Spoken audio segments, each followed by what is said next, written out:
बोलो सरस्वती माता की जय, भारत माता की जय, हिंगलाज माता की जय। मित्रों आम तो आवा कार्यक्रम में बहु भाषण नहीं राखो बात करी थी कारण के समय बहु मारामारी हुई है पण आज अपनी आ प्राथमिक शाला में नव ओरडाનું આપણે ભૂમિપૂજન ખાતમુહૂર્ત કરીએ છીએ। આ પ્રસંગે આ ગામને આ શાળાને શાળાના આચાર્ય એમનો સાથ અને સૌને મારા તરફથી ખૂબ શુભેચ્છાઓ પાઠવું છું।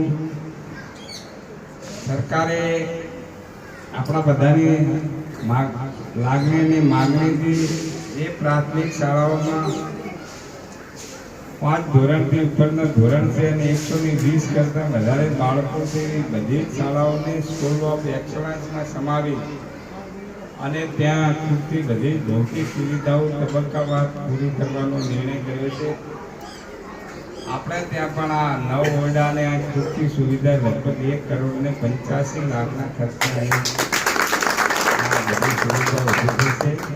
એટલે આ ગામ વતી આ વિસ્તાર વતી રાજ્યના મુખ્યમંત્રી શિક્ષણ વિભાગ શિક્ષણ મંત્રી અને વહીવટી તંત્રનો હું આભાર વ્યક્ત કરું છું। મારો એક પ્રયત્ન છે કે જે માધ્યમિક શાળાઓ છે સરકારી અને એમાં પણ જે ભૌતિક સુવિધાઓ ખૂટે છે એ પણ સ્કૂલ ઓફ એક્સલન્સમાં આગામી સમયમાં આવે એ મારો પ્રયત્ન છે। ભગવાનને આપણે પ્રાર્થના કરીએ તેમાં આપણને સફળતા મળે।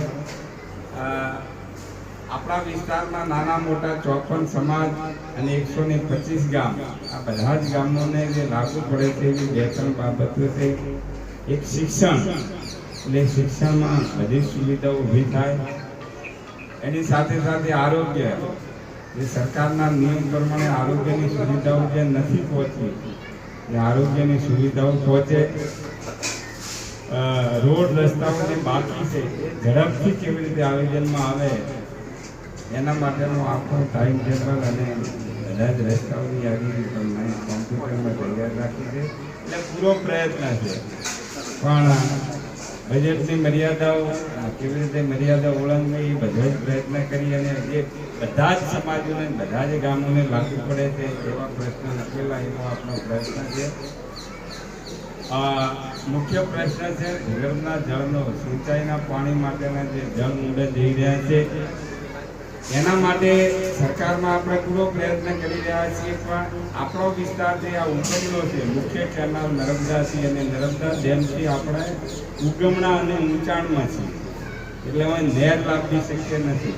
તમે થોડુંક સમજી શકો છો નહેર એટલે એક વાડલું જ છે વાડલું ઉગમનું ઊંચાણમાં જાય ને પણ આપણા વિસ્તારના બધા જ ગામોના તળાવોમાં નર્મદાનું પાણી આગામી સમયમાં પહોંચે એનો રાજ્ય સરકારે નિર્ણય કર્યો છે અને એ બધું જ સર્વે તળાવોનું પાઇપલાઇનનું બધું સર્વેનું કામ પૂરું થયું છે। વહીવટી મંજૂરી પણ સરકારે આપી દીધી છે અને ટૂંક સમયમાં એ ટેન્ડર થઈ અને આગામી સમયમાં એ પ્રક્રિયાઓ શરૂ થવાની।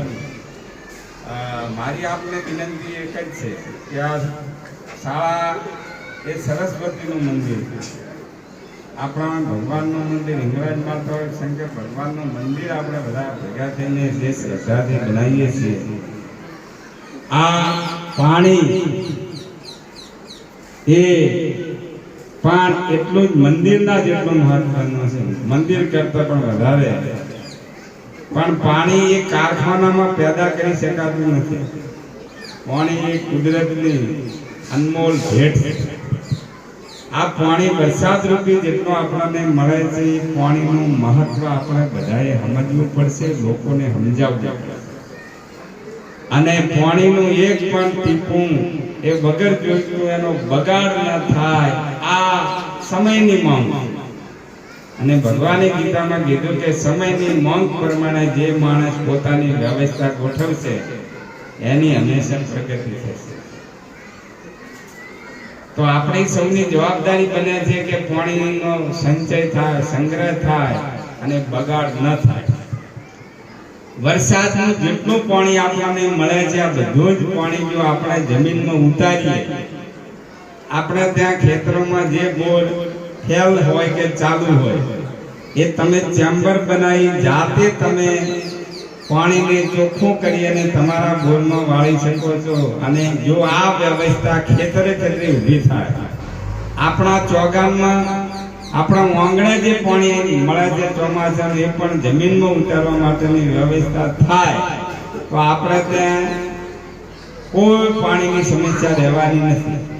જો વોટર મેનેજમેન્ટ સરકાર અને આપણે ભેગા થઈને કરી શકીએ, પાણીનું વ્યવસ્થા પણ જો યોગ્ય રીતે થાય તો કોઈ સમસ્યા નથી, પણ જો વ્યવસ્થા પણ ન થાય તો ગંભીર સમસ્યા છે.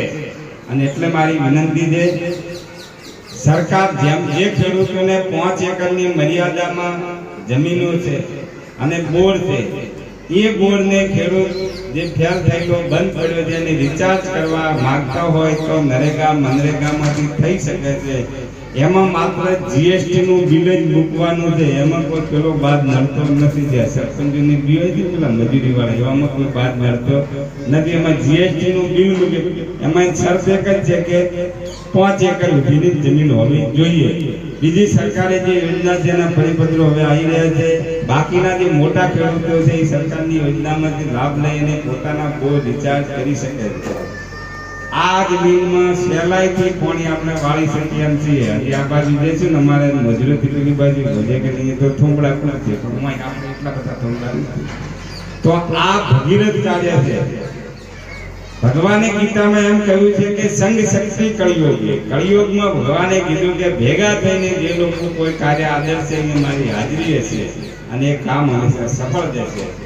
દુનિયામાં કોઈ એવી સમસ્યા નથી કે લોકો સમૂહમાં ભેગા થઈને સમસ્યા સામે લડે તો કોઈ સમસ્યા અમે ટકી નથી. એટલી તાકાત મનુષ્યમાં છે. તો જે તળિયું આપણે ખાલી કરી છે આપણે ધારી તે તળિયાને કરી શકીએ છીએ અને ભરવું પડશે. કારણ કે નર્મદાનું પાણી પણ